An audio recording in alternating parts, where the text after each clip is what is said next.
Welcome, class. We're going to start our chapter 2 notes. So, in chapter 2, we're going to talk about endothermic and exothermic. Endo, okay? That's going to be absorbed, okay? It absorbs energy. So, this is when we have solid going to liquid. Then if you come down, we have exo, which is when something releases energy. Okay. Therefore, when a liquid becomes a solid. So, when you put water into the freezer and you're like, oh, I really want ice, and it takes so long for it to become ice, it's because it has to suck out all that energy. All the energy from the water has to be released to the surroundings in order for it to become ice. And I know that it seems like, the ice becomes water way quicker than water becomes ice. So here's a list of some exothermic processes and then endothermic processes. I would, if I were you, I'd just give it a nice little look, kind of, pick a couple that, really stick into your mind and that you could, be able to use on worksheets and tests moving forward. So here are some potential energy graphs. So the first one is exothermic. Okay, it's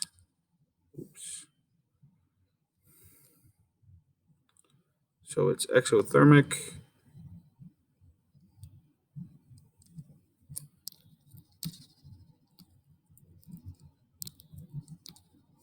Okay.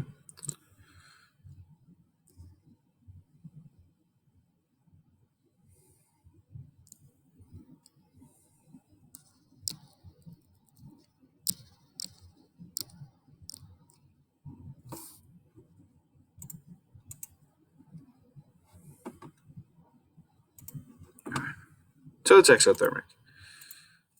That should be an E. Exo. Okay. And then this side is endo. It should be an N. Okay. So the biggest thing that you want to notice is between reactants and products. Okay. If the reactants are higher than the products, it's going to be exothermic every time. And if the products are higher than the reactants, it's going to be endothermic every single time. Okay. What questions you have on this, feel free to add them to the discussion board. So, a phase change. Everything that's in red will be absorbing, and everything that's in blue will be releasing. So, the biggest thing that I want to show you is this has temperature and this has heat added. Okay. So, this portion is a solid. This portion is a liquid. And anything above this is a gas. So if you go from a liquid to a gas, you are evaporating. Now, evaporating happens with heat. Vaporization happens without heat. So the reason that we have heat added, it's got to be evaporation and not vaporization. On the opposite way, from a gas to a liquid, it's condensation. And then from a liquid to a solid, it's freezing. And then from a solid to a liquid, it is melting. Think about it in water terms or anything else that you have seen freeze, melt, condensate, and evaporate. Okay. Now we're going to talk about accuracy and precision. Now, accuracy is when you're comparing, against the true or accepted value. Precision, on the other hand, is how consistent. So when you look at this, the reason that this has high and high is because not only are they repeated in the middle, but they are also very close together. So they're, when comparing them against the true value, the bullseye, they're there.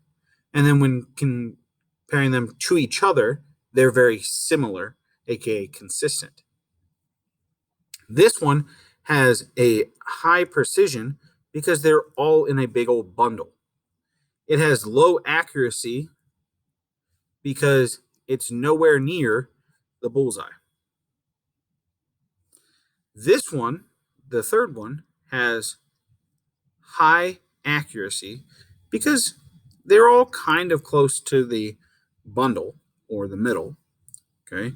And it has low precision because you have a lot of space in between them. So they're not really consistent. You didn't really repeat things consistently. This one has low and low, and that's because if you notice, they're all over the place and they're not consistently near the bullseye. So think about these four bullseyes and think about how you might be able to compare accuracy and precision of things inside of a lab. Okay. Now, we only do lab experiments once. However, if we do them, if your whole class does them, we can actually get a pretty good accuracy or precision for the entire class. This goes back to when we read precision of instruments.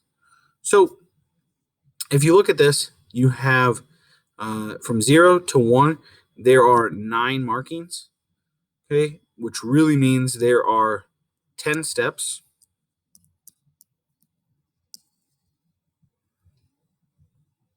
So each step then must be a 10th, 0.1, which means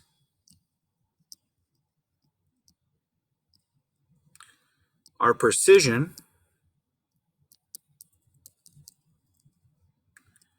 is to the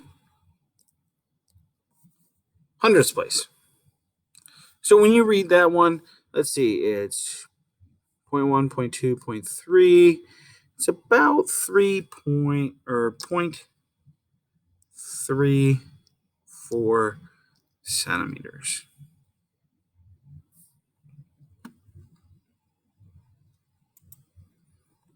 Here are some other examples. Feel free to try them. And I'll give you about 5 seconds. So if you pause it, I'll count down. 5, 4, 3, 2, 1. So for the ruler, we're going to have a 2.35.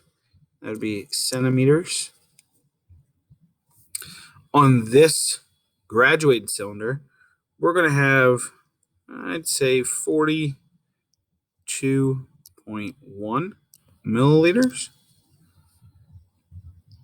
For this burette, it's going to be 40.0, I'd say probably about 4 milliliters. And you have to keep in mind that this is going from 40 to then 41.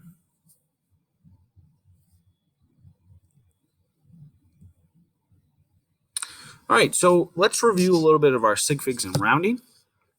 So go ahead and try these different questions.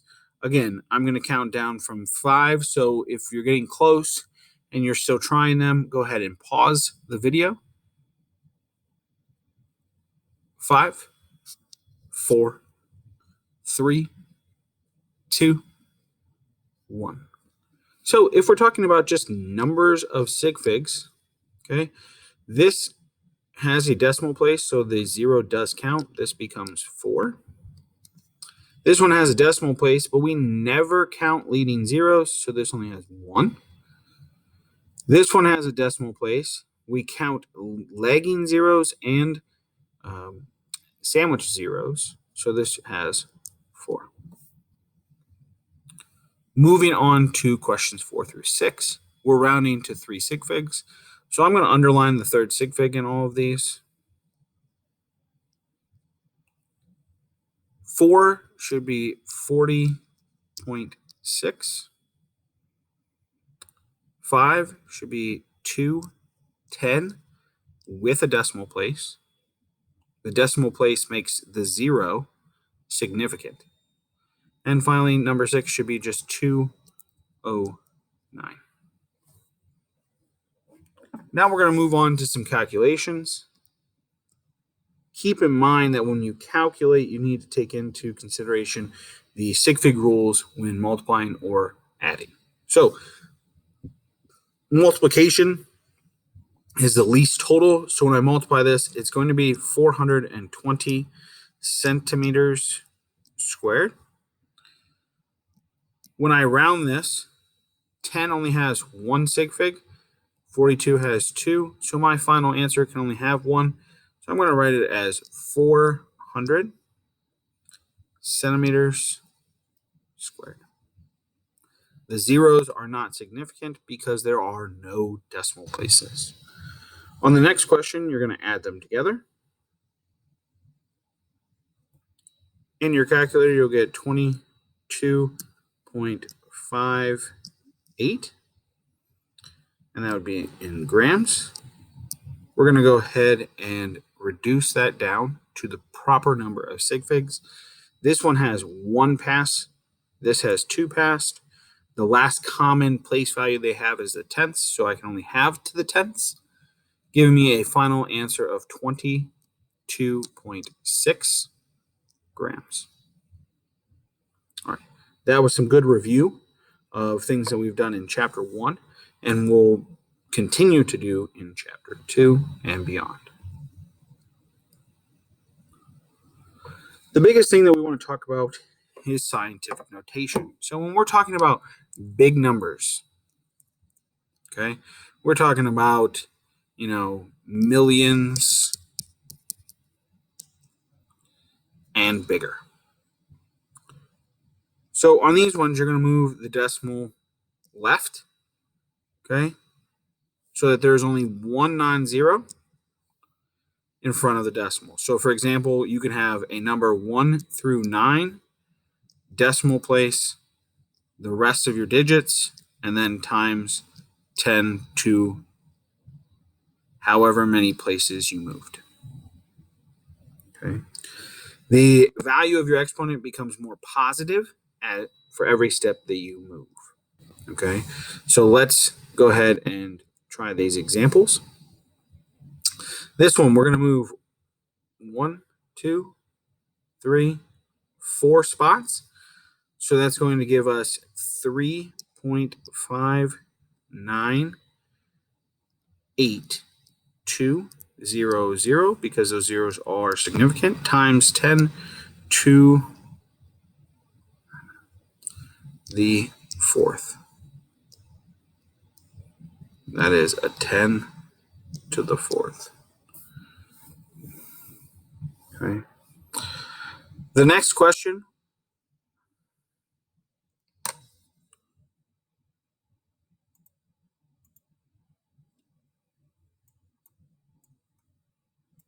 Okay.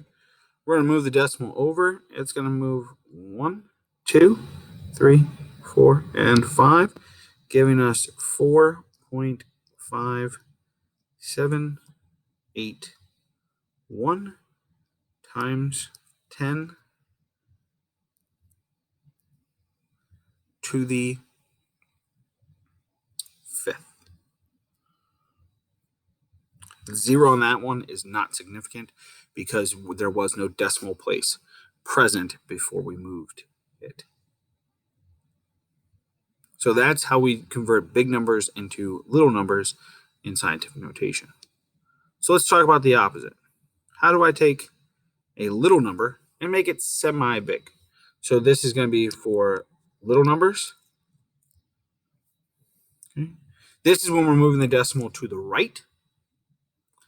Okay, again, you're going to have a digit 1 through 9 decimal place, whatever other digits we have to for sig figs purposes, times 10 to some kind of exponent.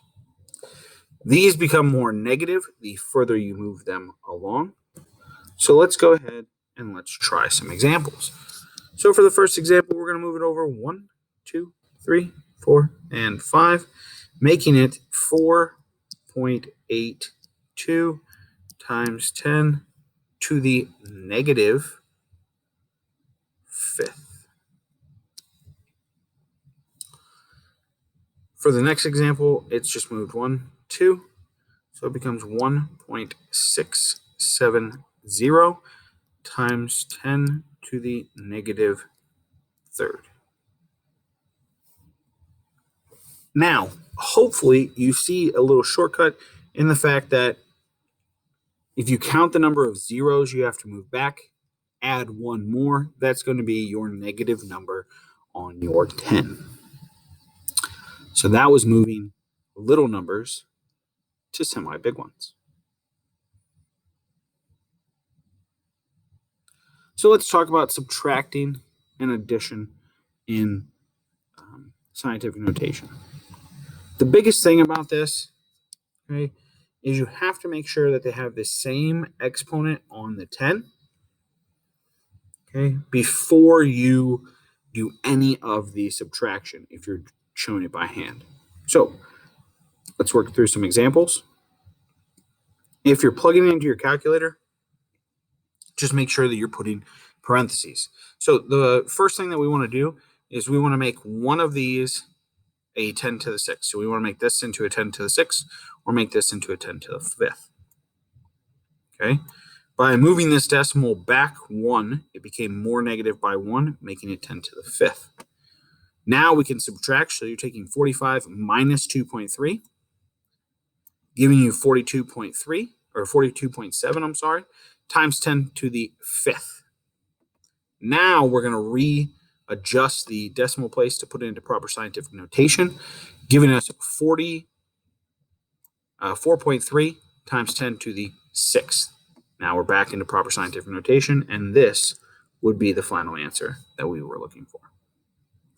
If you were putting this into your calculator, make sure you put this in parentheses, and you really want to keep the negative or the subtraction outside of the parentheses. So, or you can put this in parentheses, okay? And your calculator should be able to do the work correctly.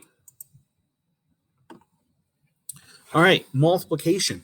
So when it comes to multiplying, okay, you take your exponent terms and you're going to add them. That's after you multiply your digits that were given.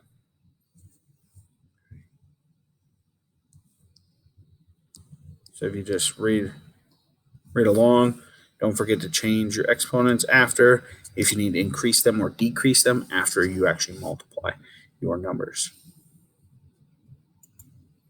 So on this, you're going to take the 3.1 and the 5.01 and multiply them together. Okay. You'll get an answer in your calculator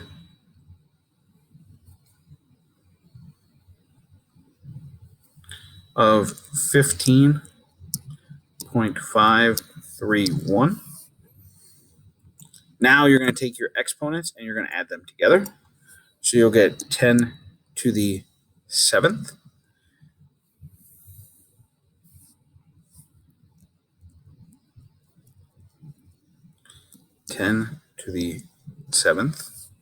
Now put it together, but you need to move the decimal place over 1, and you get 1.6 because of sig figs. This has 2, this has 3, so you can only have 2 sig figs times 10 to the 8th. That was multiplication. Again, if you're going to put it into your calculator, you need to put it in exactly like it's shown there with parentheses and all. Division. Again, you're going to take your given and divide it. And then when you take the exponents, you're going to subtract them. So you take the denominator is subtracted from the numerator. So top minus bottom. And then the rest is just walking you through how to put it back together. So we're going to take 7.63 and divide it by 8.6203. You're going to take that, and you should get an answer of 0.8851. Now we're going to take 3 minus 4, giving us 10 to the negative first. We're going to put it together. Sig fig wise, we should have 3 sig figs because of this. So once we do that, we need to move the decimal place back 1 place, giving us 8.85 times 10 to the negative second. All right, the next slide is some practice problems for you guys. So if you go ahead and pause it to work on those, and then after I'm done counting down from 5, I will show you the answers. So go ahead and pause it. 5, 4, 3, 2, and 1. So the top one, we're looking for the third sig fig. So 1, 2, and 3. So behind the 9 is a 5. So we're going to round it up. So your actual number that you're looking to write in sig figs is 6.66000. Now, remember, this has to be significant. So our final answer on that one would be 6.60 times 10, and that would be to the fourth. If we're just writing it in scientific notation, remember we want to put the decimal place here. That's 1, 2, 3, 4, 5 spots over. So that's 8.62 times 10 to the fifth. On this one, you're adjusting the scientific notation by moving it 2 places over to the right, giving you 8.0 times 10 to the negative sixth. For the bottom two, for the top one, you need to multiply the front digits together. You'll get a 20.0. This only has 2 sig figs, so your final answer can only have 2 sig figs. Next, we're going to, that's division. My bad, guys.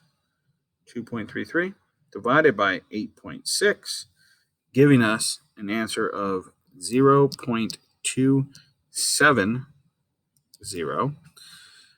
We're going to subtract, so you're going to take negative 4 minus negative 9, giving us times 10 to the fifth. We're going to move 1 place over, giving us a final answer of 2.70 times 10 to the fourth. On this, just go ahead and perform your subtraction. And you should get 8.373.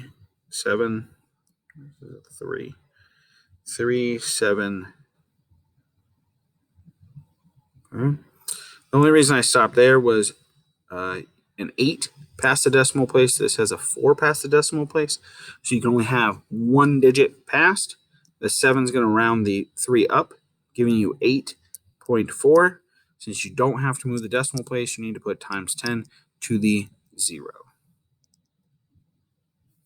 Okay. All right, and that's chapter 2, sections 1 and 2. Hope you've learned some great tricks of the trade, And let's go ahead and apply those to our worksheet.